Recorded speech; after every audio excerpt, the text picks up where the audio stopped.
O sol causticante de Jerusalém castigava as pedras do templo, mas um calor ainda mais intenso queimava no peito da multidão.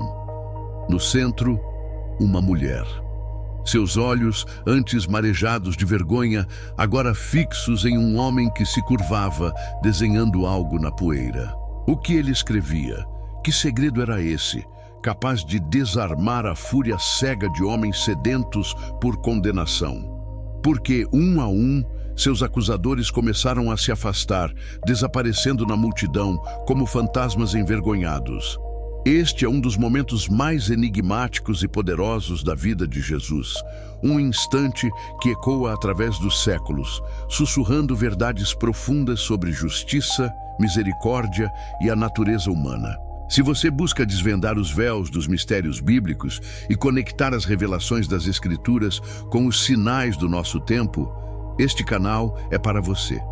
Inscreva-se e ative o sino para não perder nenhuma das nossas explorações profundas. A cena, narrada no Evangelho de João, capítulo 8, é um drama humano em sua essência mais crua. De um lado, a religiosidade rígida e hipócrita, armada com a lei. Do outro, uma mulher, pega em flagrante, sua vida à beira do abismo. E no meio, Jesus, a personificação da graça confrontado com uma armadilha mortal. Os escribas e fariseus, mestres na arte da dissimulação, não estavam preocupados com a justiça ou com a santidade da lei. O objetivo deles era singular, pegar Jesus em uma contradição. Se ele a condenasse, seria um transgressor de sua própria mensagem de amor e perdão. Se a libertasse, estaria violando a lei de Moisés, que prescrevia apedrejamento para o adultério. Uma armadilha perfeita, arquitetada para aniquilar sua autoridade e desacreditar seu ministério. A mulher, cujo nome não é mencionado, é um símbolo. Ela representa a humanidade caída, exposta em sua falha, vulnerável à condenação. Sua história não é apenas a de uma mulher adúltera, é a história de cada um de nós quando somos confrontados com nossos próprios erros, nossos segredos mais obscuros, diante de um mundo que muitas vezes parece sedento por apontar o dedo. O silêncio de Jesus, naquele momento, foi ensurdecedor. O que se passava em sua mente? Ele, o Filho de Deus, que conhecia os corações dos homens, que via além das aparências, que entendia a fragilidade humana e a malícia por trás da acusação. Ele se inclinou, um gesto simples, mas carregado de significado. Seus dedos começaram a traçar algo no pó. Não havia pressa, não havia desespero, apenas uma calma perturbadora. Os acusadores, impacientes, o pressionavam. Mestre, esta mulher foi apanhada em flagrante adultério. Ora, Moisés, na lei, nos ordenou que as tais sejam apedrejadas. Tu, pois, que dizes? A pergunta era uma faca afiada, pronta para cortar em qualquer direção.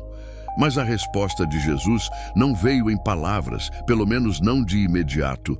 Ele continuou a escrever. O tempo parecia esticar-se, o suspense pairava no ar. O que era tão importante que ele demorava tanto a responder? Que mensagem secreta estava sendo gravada na terra, invisível aos olhos dos acusadores, mas talvez destinada a ser indelével em seus corações? Finalmente, ele se ergueu. Seus olhos varreram a multidão, detendo-se talvez por um instante nos rostos endurecidos dos fariseus. E então, as palavras que ecoariam por toda a eternidade.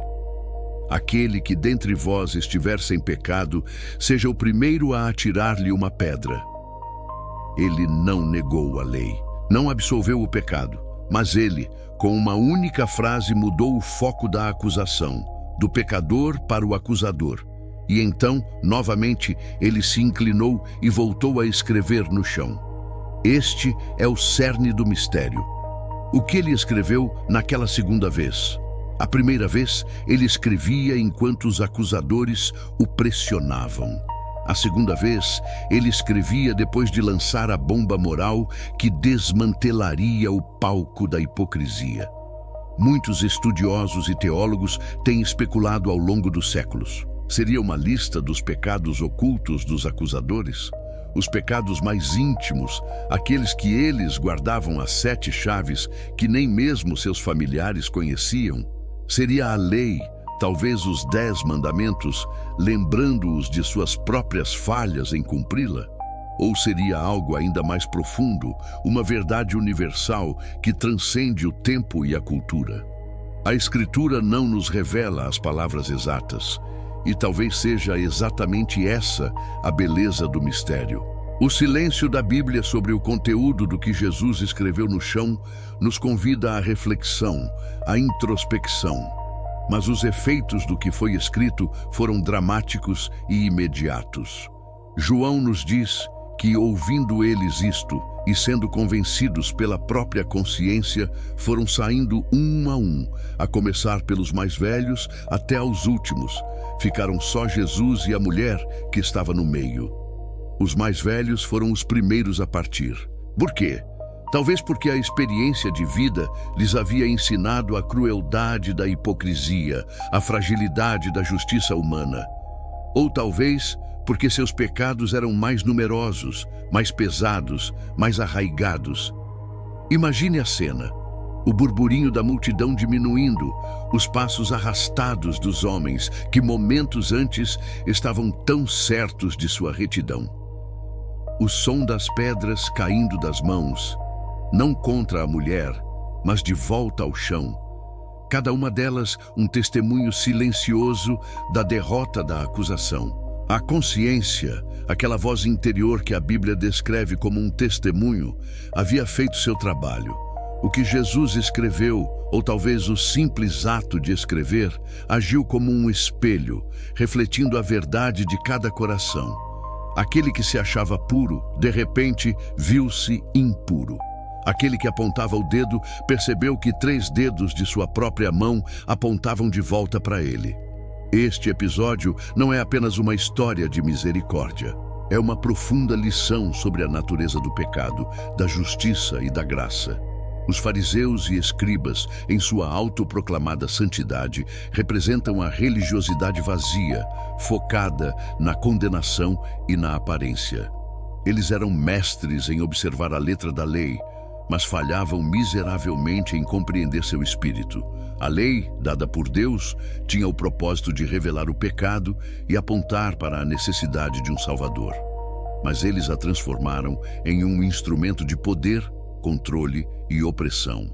A mulher, por outro lado, representa a humanidade em sua fragilidade. Ela não nega seu pecado. Não há espaço para isso. Sua postura, seu silêncio, sua vergonha, tudo fala de uma alma exposta e necessitada. E é para essa alma que a graça de Jesus se estende.